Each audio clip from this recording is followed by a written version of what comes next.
4 नबी जिंदा हैं, ऐसा नहीं है। कभी आपके ध्यान में आए कि नहीं नबी को हिदायत नहीं है, नबी को छोड़, मगर आज इस वक्त 4 नबी जिंदा हैं, मगर चारों में से कोई नजर नहीं आता।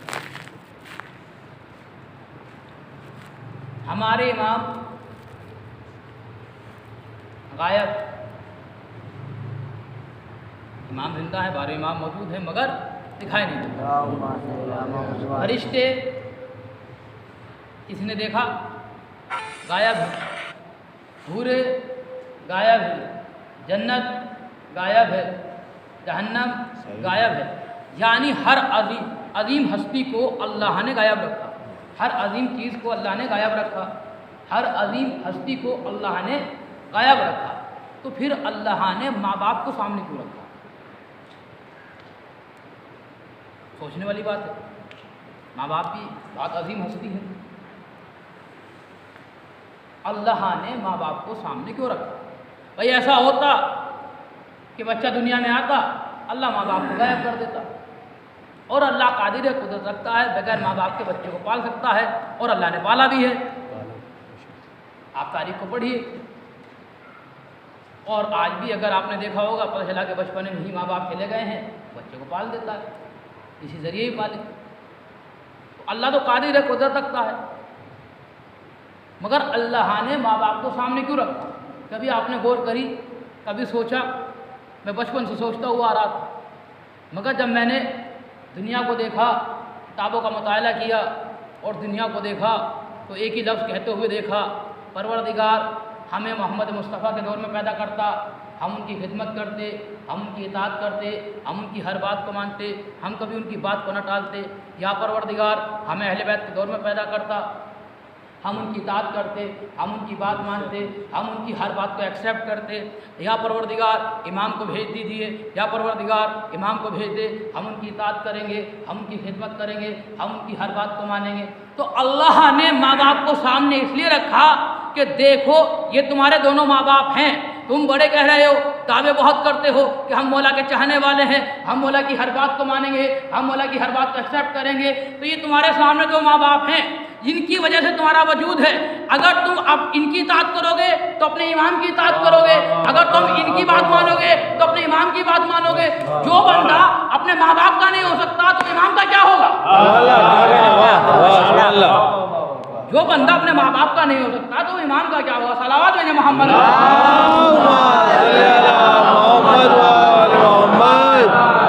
अगर तुम अपने माँ बाप की इताअत करोगे तो इमाम की इताअत करोगे। आज कह रहे हो कि इमाम आ जाएं, बहुत दावे कर रहे हैं, मगर कभी माँ बाप ने आवाज़ दे दी, पहली आवाज़ को तो आदमी सुनता जल्दी से है नहीं, दूसरी आवाज़ को भी टाल देता है, तीसरी आवाज़ में भी बोला तो अपना लहजा बदल के बोला, आप हर टाइम बुलाते रहते। तो जब आप अपने माँ बाप की इज्जत नहीं कर सकते तो इमाम की क्या? तो हमें चाहिए कि माँ बाप की इज्जत करें और माँ बाप की खिदमत करें। और अगर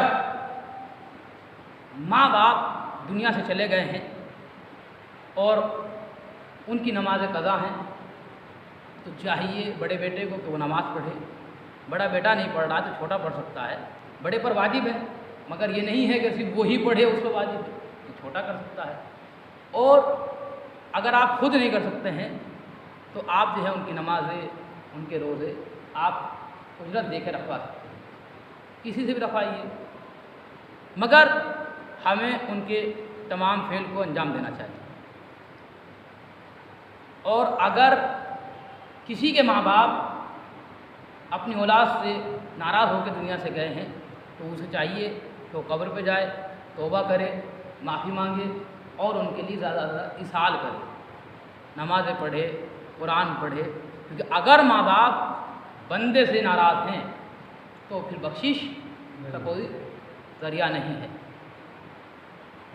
तो माँ बाप बहुत बड़ी अजीम हस्ती हैं। अब मैं एक इशारा दूंगा और फिर उसके बाद मैं अपने मौजू पर आ जाऊंगा।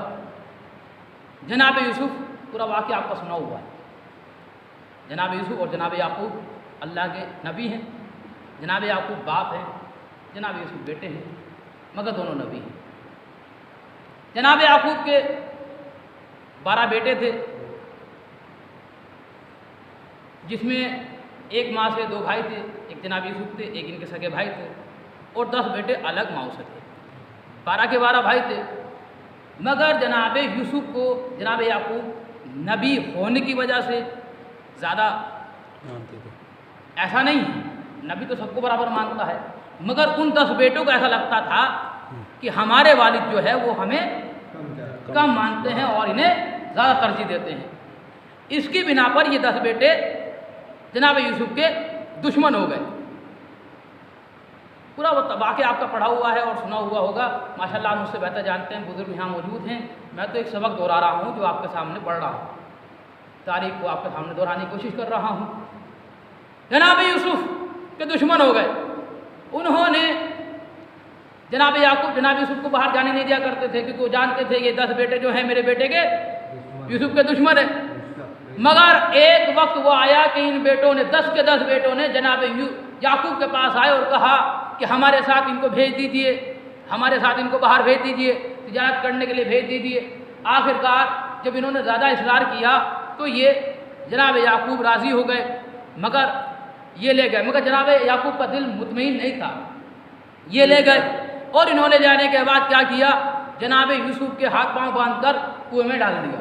पूरा वाक़या आपको सुना हुआ है। आखिरकार जब ये वापस आए और जनाब यूसुफ को न साथ में नहीं देखा, 10 के 10 बेटों को जनाब याकूब ने देखा, जनाब यूसुफ साथ में नहीं थे। जनाब याकूब ने सवाल किया, मेरा यूसुफ कहाँ गया? कहा कि उसको भेड़िया खा गया। उनको तो भेड़िया खा गया है। अब जनाब याकूब नबी थे, जनाब याकूब जंगल में पहुंचे, भेड़ियों को आवाज़ दी, तमाम भेड़िए जमा हो गए। उन्होंने सवाल किया, क्या तुमने मेरे यूसुफ को खाया? तो तमाम भेड़ियों ने एक जबान होकर कहा कि नहीं, हम पर नबी का गोश्त खाना हराम है, मासूम का गोश्त खाना हराम है। तो देखिए जनाब याकूब के इस वाक़े को अल्लाह ने कुरान में रख दिया। अल्लाह ने बता दिया कि मासूम का गोश्त दरिंदे पर हराम है। तो मुझे अफसोस है उस बूढ़े पर जो गार में रोता रहा, जो शाम को देकर रोता रहा। अगर वो हकीकत में खलीफा था तो फिर वो डरा क्यों? अगर वो हकीकत में खलीफा है, मासूम है, तो फिर वो सांप को देखकर रोया क्यों? क्या उसको नहीं पता है कि मासूम का गोश्त दरिंदे पर हराम है?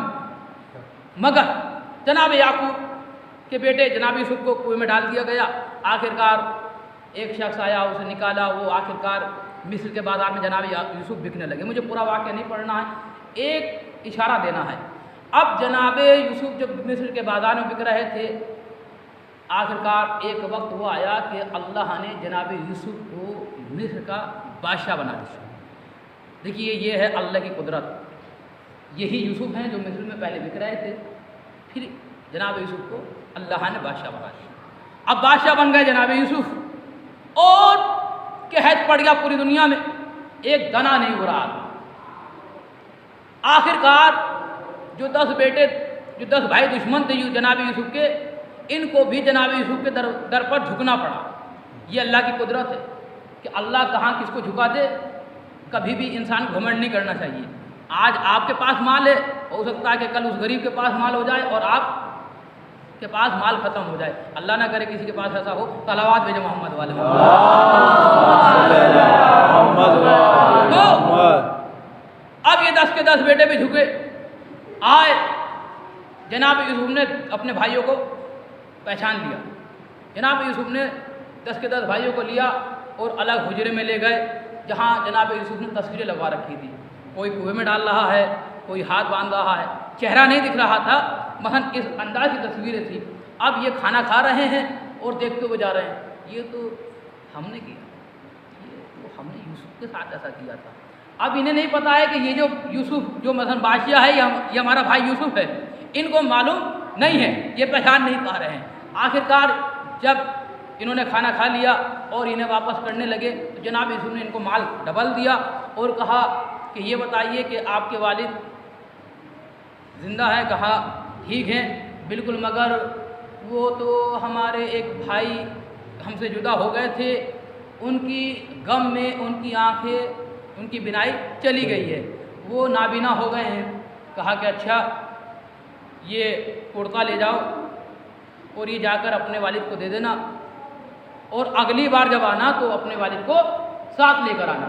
जनाब यूसुफ ने ये नहीं कहा कि मैं ही यूसुफ हूँ, बल्कि क्या कहा, ये कुर्ता ले जाओ और अपने वालिद को दे देना, और जब अगली बार आना तो उनको साथ लेकर आना।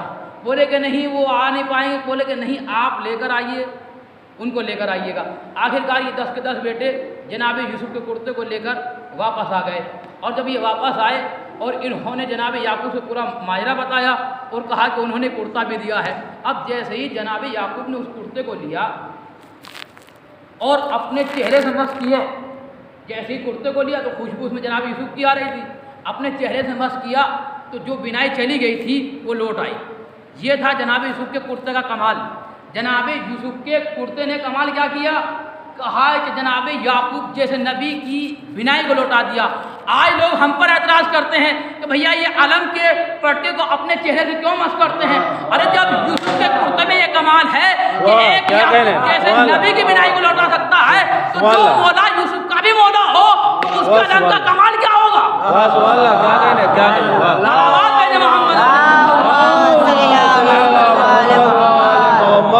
नारे हैदरी, नारे सलवात। जो मौला यूसुफ का भी मौला हो तो उसके अलम के फट्टे का कमाल क्या होगा। आखिरकार जनाब याकूब समझ गए कि मेरा बेटा यूसुफ। अब इन्होंने कहा कि उन्होंने आपको बुलाया है। जनाब याकूब राज़ी हुए। अब तारीख बताती है, देखिए जो मैं अपने मौजू पे आ गया हूँ, तारीख बताती है कि जब जनाब याकूब मिस्र में पहुँचे तो जनाब यूसुफ उस वक्त घोड़े पर सवार थे और अपने लश्कर के साथ थे। अब जनाब याकूब एक सादा सा लिबास पहने हुए थे। अब जैसे जनाब याकूब करीब पहुँचे, जनाब यूसुफ ने एक लम्हा सोचा कि ये तो जानते नहीं हैं कि मेरे वालिद हैं। अगर मैं इनके एहतराम में उतरा तो मेरी बादशाहत पे हरफ आ सकता है। पर हल्का सा एक लम्हा सोचा उतरूं या ना उतरूं, तो फौरन अल्लाह ने जिब्रील को भेजा कि जिब्रील जाओ और यूसुफ की नस्ल से नबूवत को ले लो। यूसुफ की नस्ल से नबूवत को ले लो। अब जनाब जिब्रील आए और आने के बाद कहा यूसुफ अपना सीधा हाथ आसमान की तरफ करो। उन्होंने हाथ किया, कहा अपनी हथेली को खोल दो। जनाब यूसुफ ने हथेली को खोला, क्या देखा, एक रोशनी निकलकर आसमान की तरफ गई है। जनाब यूसुफ घबराए, सवाल किया कि आखिर ये क्या हुआ। कहा कि ऐ यूसुफ अब तुम्हारी नस्ल में कोई नबी पैदा नहीं होगा, तुम्हारी नस्ल में कोई नबी पैदा नहीं होगा। जनाब यूसुफ ने घबरा कर पूछा क्यों। कहा कि तुमने अपने बाप के एहतराम में एक लम्हा सोचा। तो जब यूसुफ जैसे नबी के एक लम्हा सोचने पर नस्ल से नबूवत चली जाती है, तो हम जैसा अगर अपने माँ बाप की इज्जत ना करें तो क्या होगा।